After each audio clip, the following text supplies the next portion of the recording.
ಪದ್ಮಶ್ರೀ ಪುರಸ್ಕೃತರಾದಂಥ ಅಮೈ ಮಹಾಲಿಂಗ ನಾಯ್ಕ ಅವರ ಮನೆಗೆ ಪೇಜಾವರ ಸ್ವಾಮಿಗಳು ದಿಢೀರಾಗಿ ಭೇಟಿ ನೀಡಿ ಉಭಯ ಕುಶಲೋಪರಿ ವಿಚಾರಿಸಿ ಅವರ ತೋಟಗಳನ್ನು ನೋಡಿ ಸಂತಸ ವ್ಯಕ್ತಪಡಿಸಿದ್ದಾರೆ. ಭಾರತ ಸರ್ಕಾರದಿಂದ ಪ್ರತಿಷ್ಠಿತ ಪದ್ಮಶ್ರೀ ಪ್ರಶಸ್ತಿಗೆ ಆಯ್ಕೆಯಾಗಿರುವ ಸಾಹಸಿ ರೈತ ಅಮೈ ಮಹಾಬಲ್ ನಾಯ್ಕರ ತೋಟಕ್ಕೆ ಪೇಜಾವರ ವಿಶ್ವಪ್ರಸನ್ನ ತೀರ್ಥ ಶ್ರೀಪಾದರು ಭೇಟಿ ನೀಡಿದರು. ಶ್ರೀಗಳವರ ದಿಢೀರ್ ಭೇಟಿಯಿಂದ ಅಚ್ಚರಿಗೊಂಡ ನಾಯ್ಕರು ಅತೀವ ಸಂತಸಪಟ್ಟು ಭಕ್ತಿ ಗೌರವದಿಂದ ಬರಮಾಡಿಕೊಂಡರು.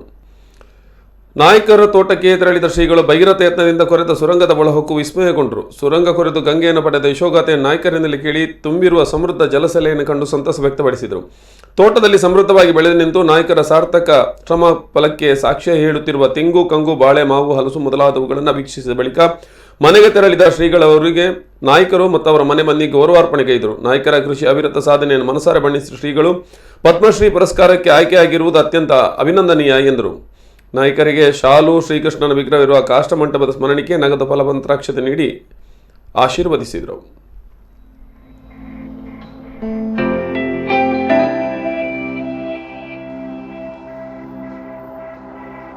ಮಹಾಲಿಂಗ ನಾಯ್ಕರ ಈ ಒಂದು ಸಾಧನೆಯನ್ನು ಕಂಡು ನಾವು ಅತಿ ಆಶ್ಚರ್ಯಪಟ್ಟಿದ್ದೇವೆ, ಅಷ್ಟೇ ಸಂತೋಷ ಪಡ್ತಾ ಇದ್ದೇವೆ.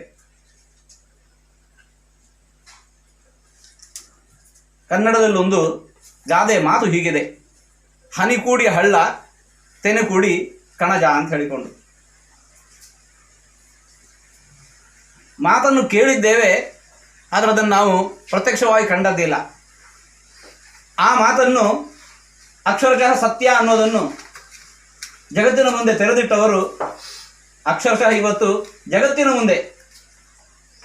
ಮುಂದೆ ತೆರೆದಿಟ್ಟವರು ನಮ್ಮ ಮಹಾಲಿಂಗ ನಾಯ್ಕರು.